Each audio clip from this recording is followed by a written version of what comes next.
kehidupan dalam kuburan jauh lebih panjang dibandingkan kehidupan di dunia.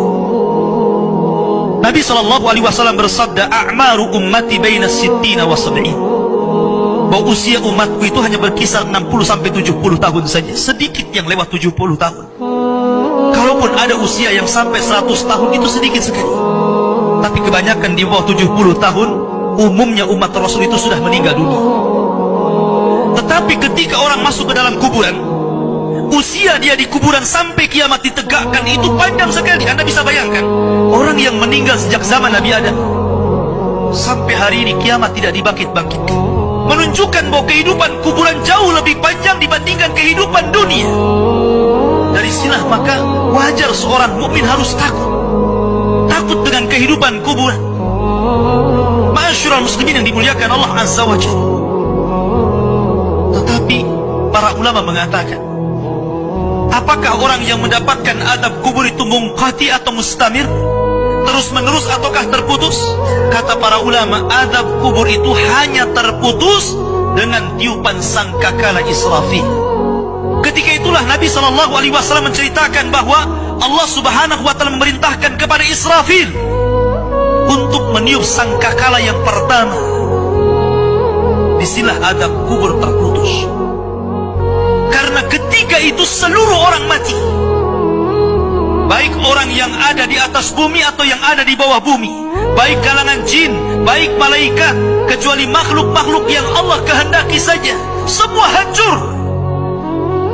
Dan Abu Hurairah radhiyallahu anhu menceritakan kehancuran bumi setelah tiupan sangkakala itu adalah 40. Bisa 40 hari, bisa 40 bulan, bisa 40 tahun.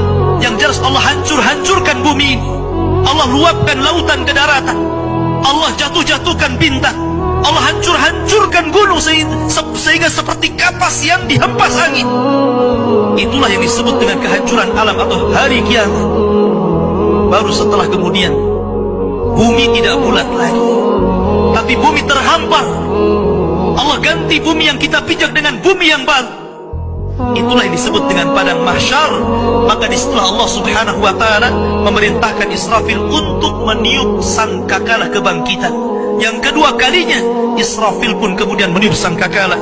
Maka dari situlah manusia keluar dari perut bumi. Wa akhrajatil ardu athqalaha. Allah keluarkan beban-beban beratnya. Disitulah orang-orang yang beriman, ketika mereka muncul dari kuburan, maka mereka akan berkumpul dengan keluarganya. Allah mengatakan, alladzina amanu wattaba'athum dzurriyyatuhum biimanin alhaqna bihim dzurriyyatuhum. Orang-orang yang beriman, kemudian keimanan diikuti oleh keluarganya, oleh istrinya, oleh suaminya, oleh bapaknya, oleh anak-anaknya, oleh cucu-cucunya. Maka ketika mereka dibangkitkan dari kuburan, mereka langsung berkumpul menjadi satu keluarga. Dan itu sebuah ketenangan.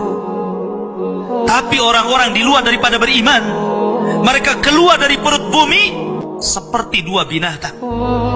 Pertama Allah contohkan dengan laron yang berterbangan. Anda bisa melihat laron apabila terbang di atas lampu atau di sekitar lampu. Lihat bagaimana cara terbangnya. Mereka akan saling tubruk dengan kawan-kawannya. Karena pada hari itu anak lari dari orang tuanya, suami lari dari istrinya, orang tua lari dari anaknya. Terkadang mereka bertubruk satu dengan yang lainnya.